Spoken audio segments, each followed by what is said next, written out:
As Benjamin Franklin emerged from the signing of the U.S. Constitution, Mrs. Elizabeth Willing Powel asked him, "Well, doctor, what have we got, a republic or a monarchy?"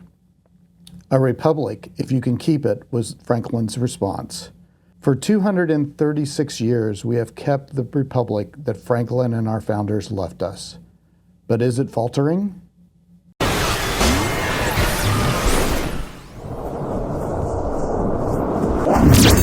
Welcome to Indiana Family Forum. Today we've got Micah Clark back on the couch today, and we're going to be talking about why we fight, how we can keep our republic healthy. So today, Micah, we're going to be talking about the fact that you and I have been involved in this fight for some 30 years. And a lot of people may say, gosh, how do you fight the discouragement? How do you fight against wanting to quit? How do you keep with the fight when things aren't going well? So today I want to start there, Micah. How do you stay faithful and excited about being involved in this work? Well, Jeff, you and I do get discouraged. we hate losing. We fight a lot of battles, and frankly, we lose more than we win, and that's not no secret. But we stay in the fight, and sometimes I tell people this example. Imagine you're at home late one night, and your kids are down the hall asleep, your grandkids are staying with you, and in the middle of the night you hear the sound of breaking glass, and you wake up and you think somebody's breaking into the house downstairs, and so the natural reaction is you get up, you call 911, or you grab your firearm or your baseball bat or whatever you have, and you go to your children's room to make sure they're okay. You don't stop and think, well, there's only one of me and all I've got is a phone or a bat, or there may be 6 guys breaking in the house. You don't think about losing because your children are worth fighting for. You go to protect your children. And the same way, America is still worth fighting for. Indiana is still worth fighting for. There's so much to preserve that our other nations don't have, or that the values that we enjoy or freedoms that we enjoy. Indiana is still worth fighting for. So you don't say, well, we're outnumbered, are we going to win, or are we going to lose? No, there's fights you have to fight whether you win or lose because it's worth fighting for. And if we don't stand up and speak our values, you have to wonder, well, who will do it? And so the other thing is that I often mention sometimes, maybe it's more of a biblical reference to think about. You remember when Jesus was being asked by the Pharisees, they were trying to trick him. And they said, teacher, what is the greatest commandment? And if he said, well, it's thou shalt not murder, well, what about this? And they were trying to trick him. And he gave this beautiful answer. He said, love the Lord with all your heart, your mind, and your soul. That's the first greatest commandment. And love your neighbor as yourself.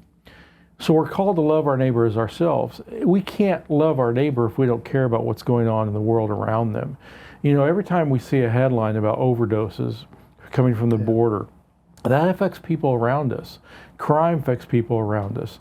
What's being taught in schools affects our neighbor.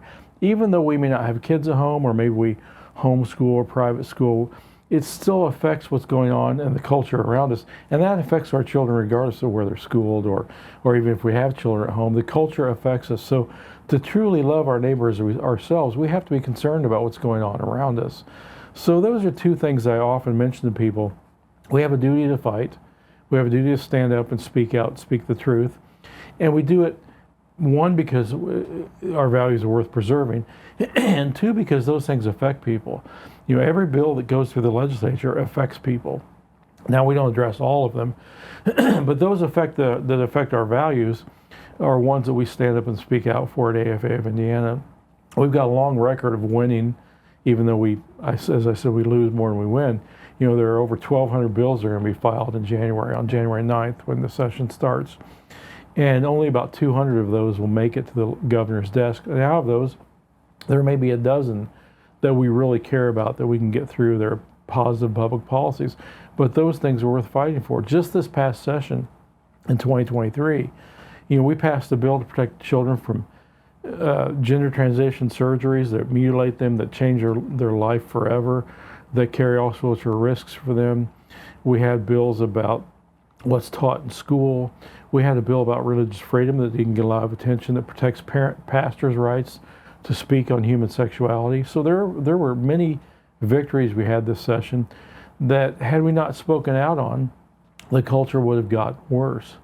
And so this side of heaven, we won't know the effects very often. Of course, the biggest one that we do know, though, was last summer with the pro-life bill that passed. We went from having almost 1,200 abortions in 2022 in September and October, to having 25 in September and October of this year. So we saved 1,000 or more babies just from that one special session. So those things do have an effect, and they're worth standing for. And people calling their legislator, contacting their legislator, is the best tool we have, and it's a freedom we have that others don't have in other countries. So contacting your legislator, letting them know how they should represent you, is hugely important, and it hugely affects what we do here when people call down there. It's interesting you bring up the pro-life, the bill that we just passed.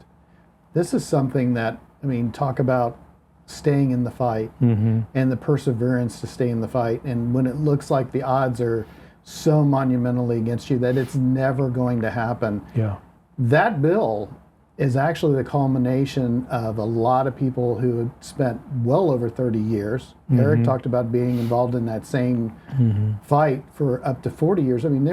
There's been people in the fight from the beginning of that year after year we're told it's never going to happen. It's only getting worse. We kept having more abortions. We kept having easier abortions.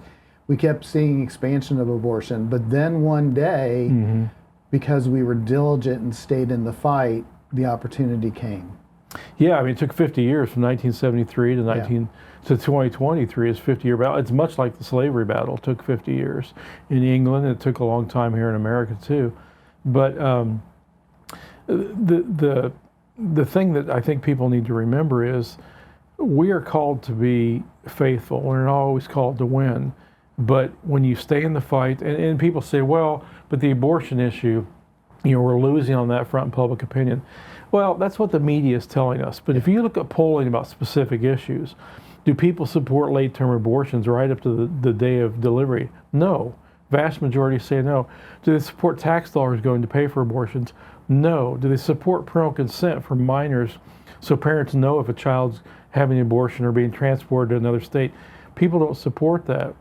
They may say they generally support allowing abortion, but it's very early on, and there are those bigger issues that our bill addressed that people support. So I think if people look at the issue deeply, they'll actually say what we did in Indiana was a good thing. There are exceptions: rape, incest, life of the mother.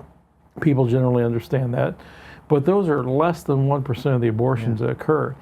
People don't want abortion being used as birth control, and that's basically what happened in a lot of cases. So I think our law is something that is very positive, and other states can learn from that. I think a lot of times people don't understand some of the things that we're able to accomplish that don't get a lot of publicity. I'm thinking about the defunding of down at IU Kinsey. Kinsey. That came actually from the budget itself. Yes. So that's like a whole different kind of a fight. And sometimes I think we, if we're not really following what's going on at the State House, we're actually seeing a lot of victories and we're advancing a lot of things. I know in the last session, we were really surprised at how much we were able to gain in this 1 year. That was very unexpected.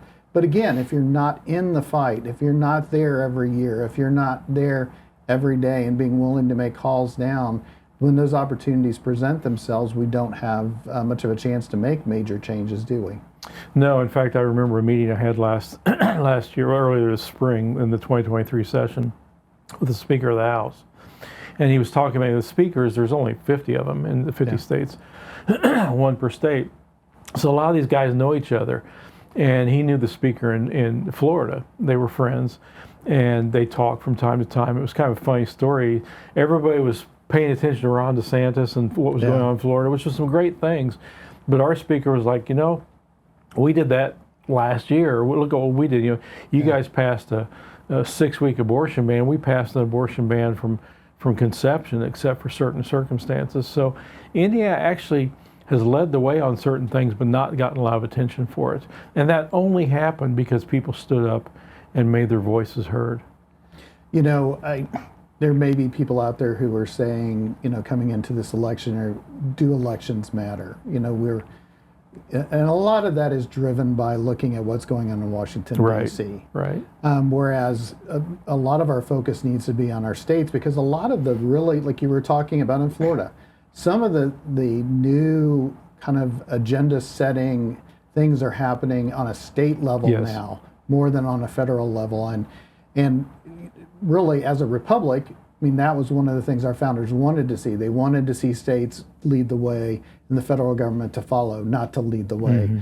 So talk a little bit about why our involvement in our state can be crucial, even when the federal government seems to be moving away from us. Well, we do run into problems quite often where the federal government has restrictions on the state, and a lot of times that comes with funding, and I really wish we could defund a lot of things, in the sense that Indiana could say, no, we're not going to take these federal dollars, we're going to do what we want. That's a big hill to climb, but more and more legislators are seeing, hey, if we really want to run our state, we need to decouple ourselves from some of these things, or we need to test those limits in court and say, no, this is what we're going to do, and see what the feds do, because you know, we're supposed to govern ourselves at the lowest levels first. And so there are a lot of things that happen nationally that do impact us negatively. But on the flip side, there's a lot of things we do locally that people think, well, I thought that was a national issue, like election reform, for example. Wasn't talked a lot about, because I think conservatives wanted a lot more. But, you know, it's a long process. And there were some things that happened this past session that didn't get a lot of attention. We tightened up absentee balloting to where you have to have a driver's license or a social security or an ID for absentee balloting on the absentee ballot. Now, we've always had pretty good laws about that, but what we've seen is in other states, it was a free-for-all. I mean, they were taking ballots, paper ballots, and as long as someone filled it out, whether or not their signatures matched, we tightened that up as well. So there are things that I think people often will watch Fox News or a national news thing and they'll get discouraged. And yes, a lot of those things are happening in Indiana, but at the same time, a lot of the problems we see in other states are not happening here because of the work that we've done and the things that people have stood up and spoken. But as Eric said a few weeks ago, and he was so right, I don't say this often enough, many of the gains, such as the abortion bill or education policies, many of those can be lost in one election cycle or one legislative cycle. We have to be down there and speak. It doesn't mean everybody has to come down and testify, although that helps. But if you think your phone call doesn't matter, it does matter. And so people calling their legislator, it's a good time right now to look up on the internet at the Indiana General Assembly website, find out who your legislator is now before the session starts. Know who your state representative is and your state senator. Write their phone number down. Yeah. And when an issue comes up in our weekly email, let them know where you stand on that issue. Especially if they're a friend. Yeah. This would be a great time for our friends to hear from our supporters and people who are out there listening right now.